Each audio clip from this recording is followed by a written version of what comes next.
Olá a todos, meu nome é Pedro, sou aluno de graduação na UF e venho apresentar o estudo que realizei em conjunto com meus colegas sobre o crescimento e desempenho fotoquímico do aguapé em ambientes a pleno sol e sombreado. Primeiramente, o estudo em questão é sobre a planta aguapé, que trata-se de uma macrófita aquática que, dentro da área de estudo de fitorremediação, tem se destacado muito pelo seu potencial de bioacumulação de nutrientes em seu tecido vegetal. Entretanto, outro ponto que chama atenção nessa espécie é o seu alto potencial de proliferação, que pode provocar diversos problemas no bioma aquático, como disputa pelos nutrientes ou impedir a passagem de luz solar para os organismos submersos e entre outros problemas ambientais. Devido a isso, é importante entender quais parâmetros podem ajudar no controle de propagação da espécie para maior controle dela no seu uso na fitorremediação, sem maior impacto no meio ambiente. Assim, o presente estudo visou avaliar e analisar alguns parâmetros de crescimento e desempenho fotoquímico da espécie aguapé quando cultivado em dois ambientes, o primeiro a pleno sol e o segundo com sombreamento de 70%. Assim,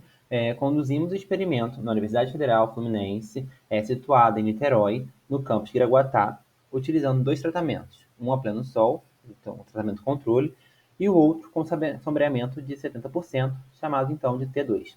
considerando o tratamento a pleno sol como nosso controle devido à sua distribuição natural.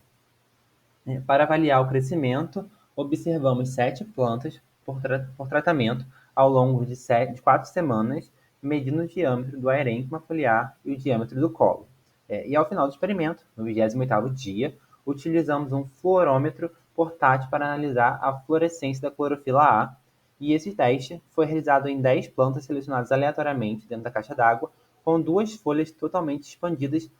de cada representante. Cada tratamento foi colocado em uma caixa d'água de 1.000 litros, enchida até a quantidade de 250 litros. Nossos dados foram tratados com análise de variância e teste de Tuck a 5% para análise de crescimento, enquanto a análise fotoquímica seguiu a metodologia de stress-stress de 1995. Os resultados obtidos para o parâmetro de crescimento demonstraram que, dentro do parâmetro de diâmetro do colo, apresentavam diferenças significativas ao 14º dia e ao final do 28º dia, quando comparado às plantas nos dois ambientes de cultivo, apresentando ali maior diâmetro para as plantas em pleno sol. Notou-se também que a média do diâmetro do colo para o tratamento controle exposto ao pleno sol foi maior em relação à média desse parâmetro para tratamento sombreado a 70%. Por fim, houve um aumento progressivo do diâmetro do colo ao longo de 3 primeiras semanas, mas do 21º ao 28º, na última semana, a média do diâmetro do colo reduziu em 4,8% em T1 e 14,5% em T2. Isso é justificado pela perda de algumas folhas, o que afetou a medição desse parâmetro, isto porque, para efeitos de estudo, nós estabelecemos que o colo da planta era o ponto entre o começo da raiz e o início da união com os caules das folhas, conforme pode ser visto nessa foto. No que diz respeito ao diâmetro de arênquima foliar do aguapé, observou-se também uma diferença significativa, pois as plantas expostas ao pleno sol mantiveram um diâmetro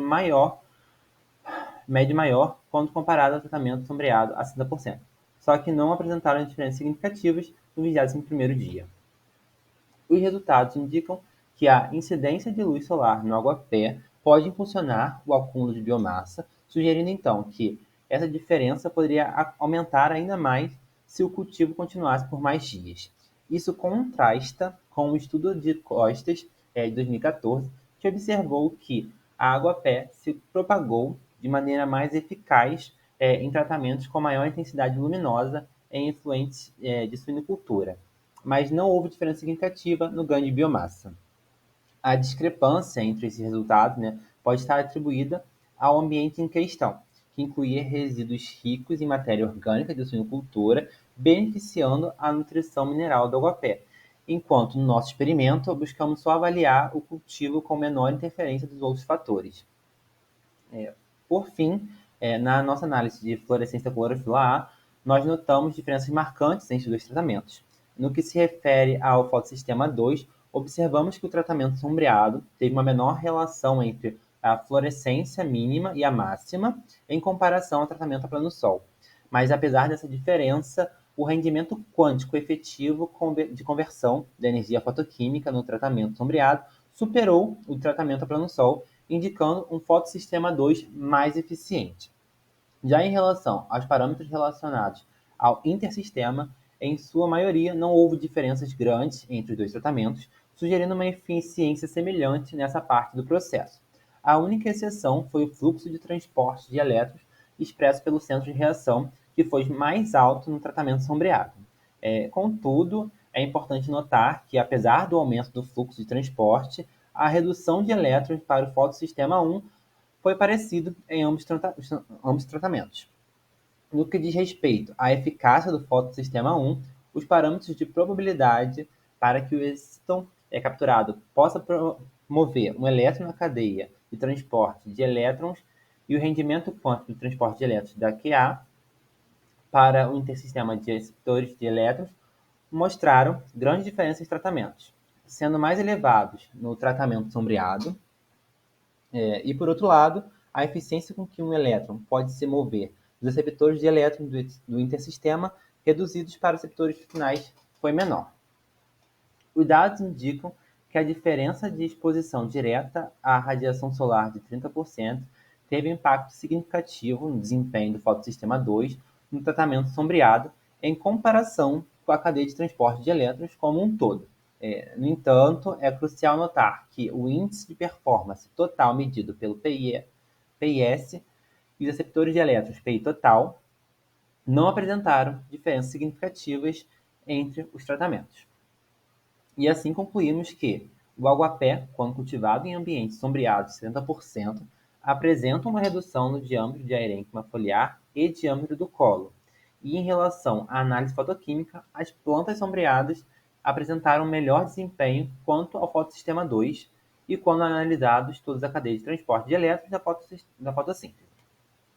Essas foram as referências que compuseram esse trabalho e agradeço por terem assistido até aqui.